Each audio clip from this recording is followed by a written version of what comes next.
حي على الفلاح.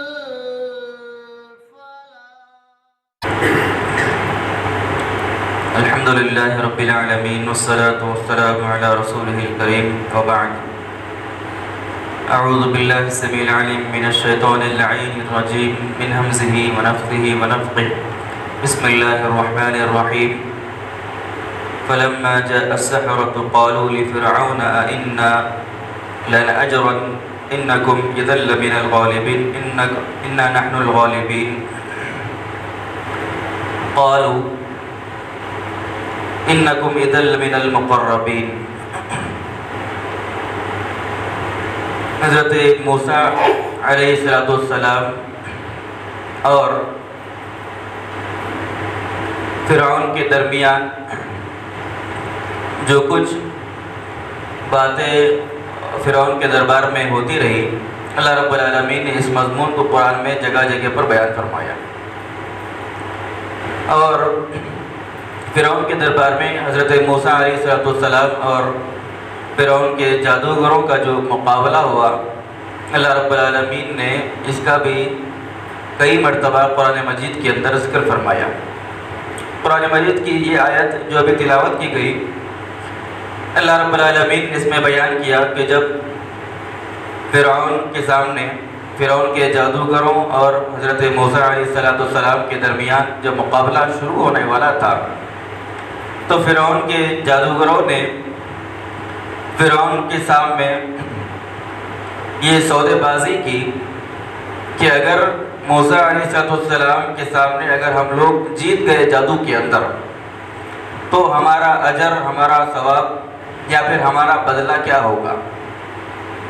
فرعون نے کہا کہ انکم اذا لمن المقربین، اگر تم نے موسیٰ کو جادو کے اندر ہرا دیا تو میں تم لوگوں کو میرے قریبی لوگوں میں، قریبی درباریوں میں بنا لوں گا. یعنی میرے دربار میں مجھ سے قریب جو کرسیاں اور جو مسندیں ہوا کرتی ہیں، میں تم کو ان مسندوں پر بٹھاؤں گا.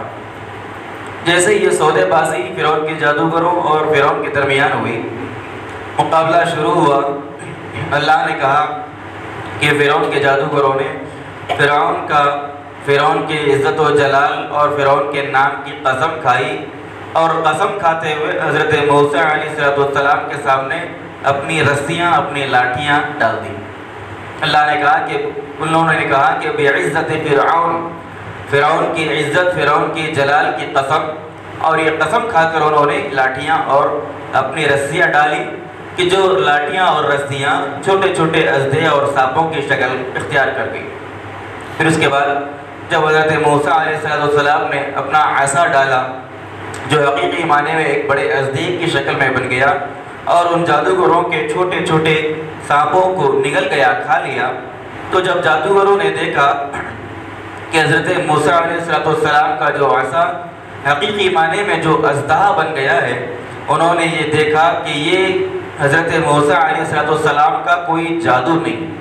وہ لوگ جادو کو اچھی طریقے سے جانتے تھے، جادو کی تمام اقسام کو پہچانتے تھے. انہوں نے یہ سمجھ لیا دیکھتے ہی کہ یہ حضرت موسیٰ علیہ السلام کا یہ جادو نہیں، بلکہ یہ اللہ رب العالمین کی طرف سے ان کے لیے معجزہ ہے.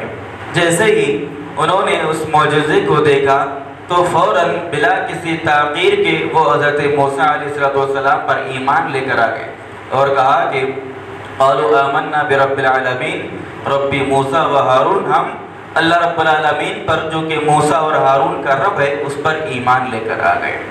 جب فرعون نے دیکھا، یہ منظر دیکھا کہ فرعون کی جو جادوگر جس کو میں نے موسیٰ علیہ السلام کے خلاف ٹھہرایا تھا، لے کر آیا تھا، وہ خود حضرت موسیٰ پر ایمان لانے والے بن گئے. تو فرعون نے اب دھمکی دینا شروع کیا. کیسا معلوم ہوتا ہے کہ موسیٰ اور تم تمام جادوگروں کی یہ ملی بھگت معلوم ہوتی ہے. پھر اس نے کہا کہ میں تم لوگوں کے ہاتھ اور پیروں کو مخالف سمتوں سے کاٹوں گا اور کاٹ کے سولی پر چڑھا دوں گا، پھانسی پر لٹکا دوں گا. فرعون کے جادوگروں کو فرعون نے دھمکی دی.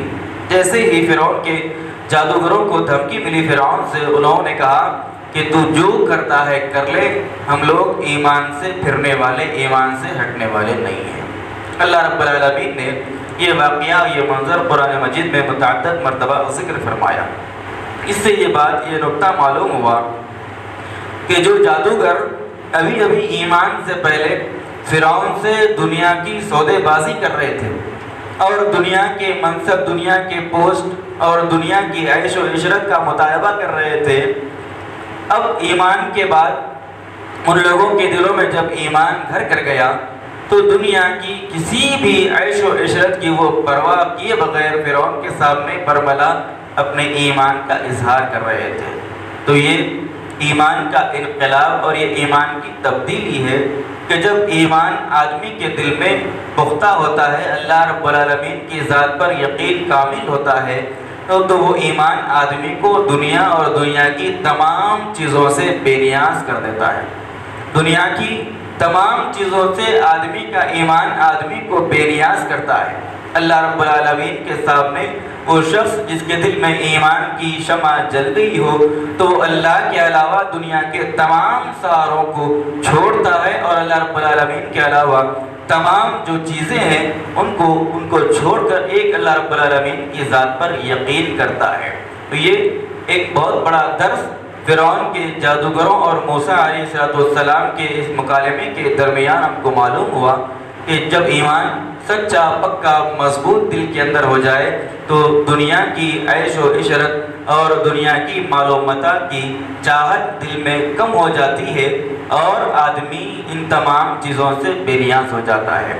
ہم نے مکی زندگی کے اندر بار بار سنا حضرت صحابہ کے اوپر کس قدر ظلم و ستم ہوتا تھا، اور یہ ظلم صرف اس وجہ سے ہوتا تھا کہ انہوں نے اللہ کے نبی کو نبی تسلیم کیا اور اللہ پر وہ ایمان لے کر آئے تھے۔ کیسے کیسے صحابہ کیسی اذیتیں اور تکلیفیں برداشت کرتے تھے اور صرف اپنے زبان سے یہی کہتے تھے اللہ واحد، اللہ واحد، اللہ ایک ہے، توحید کا ایمان کا ہمیشہ اقرار کرتے تھے۔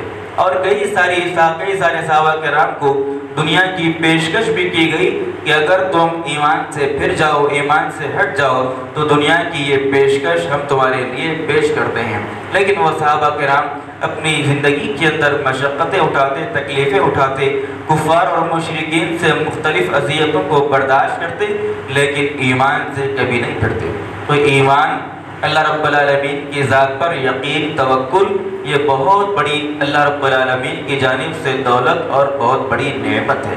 اور یہ ایمان اگر حقیقی معنی دل میں اگر جمع ہو جائے، حقیقی معنی میں اگر دل میں بیٹھ جائے تو دنیا کے پیچھے آدمی زیادہ بھاگتا نہیں اور دنیا کی عیش و عشرت کی زیادہ آرزو اور تمنا نہیں کرتا۔